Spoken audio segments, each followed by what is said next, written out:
In the days of King Arthur, there was one knight that stood out among all the rest in terms of his courage and his loyalty to the king. And that was none other than Sir Gawain, who was also the king's nephew. Now, one bright and sunny autumn day, King Arthur went on a hunt with his men, and Gawain stayed behind to tend to castle matters so that the king could more fully enjoy his day. But when the men returned in the late afternoon, King Arthur was not among them. Gawain, loyal as he was, stood steadfast by the palace gates until late in the evening. Around midnight, he could hear through the mist approaching horses' hooves.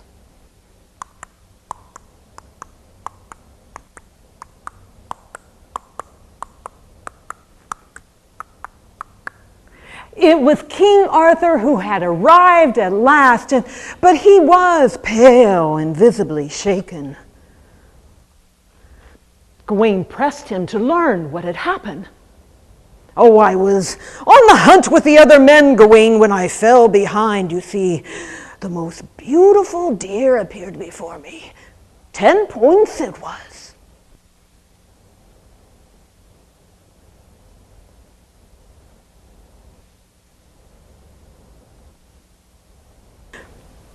And then I heard the most thunderous of hooves approaching. I swear that sound will haunt me to my very death."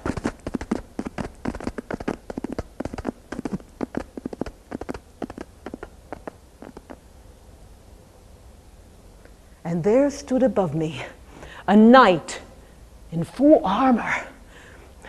He raised a hand to strike me, and he stopped, and then he spoke. "So, this is King Arthur who has taken the Northlands from me. I am Sir Gromor, and I would kill you today, but I see that you are not in full armor. So, I will spare your life for now, but you must return in a year with the answer to a riddle. And that is, what is it that women desire most in all the world?" "Oh, Arthur, all depressed are we because we don't know the answer to a simple riddle. So simple, even an old hag would know the answer. I am Lady Ragnar, the half-sister of Sir Gromor, and I know how his evil and foul mind works." "Oh, my lady, if you know the answer to this riddle, I will give you gold, silver, just name it." "Oh, I have no need for gold or silver." Oh, Lady Ragnar was quite pleased that night, dancing to her heart's content with her new husband. "Oh, Gawain, we will be together forever and ever and ever." While others doubted this strange union. What does he see in Lady Ragnar? Does she have money? Can you imagine children that look like Lady Ragnar? Oh, but Sir Gawain is such a handsome husband. There is hope for me. And Arachne was a weaver, and a fine one at that. Now, many thought she must have been taught by Athena, the goddess of not only war and wisdom and justice, but also arts and industry and skill. Many would stop by Arachne's studio to not only see her finished product, but also the fluidity of the movements with which she wove.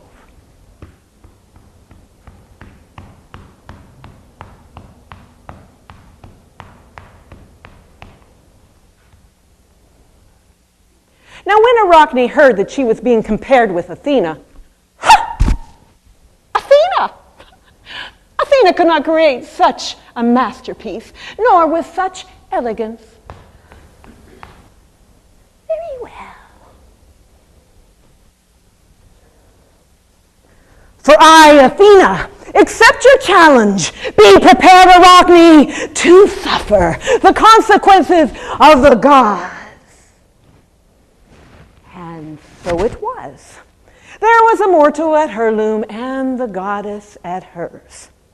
A beautiful tapestry began to emerge from the threads of Athena's loom, that of another contest that she had won against Poseidon, the god of the sea. There was Poseidon in his ever-present trident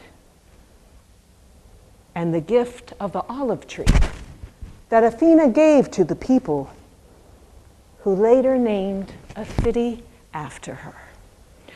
But as for Arachne, only poison came from her loom. For then she placed a hand on her forehead, thus taking the life from Arachne's body. But in the end, Athena, a goddess of justice, decided that Arachne should live. And so, taking her own powerful juices, she sprinkled them over Arachne's body, changing her forever.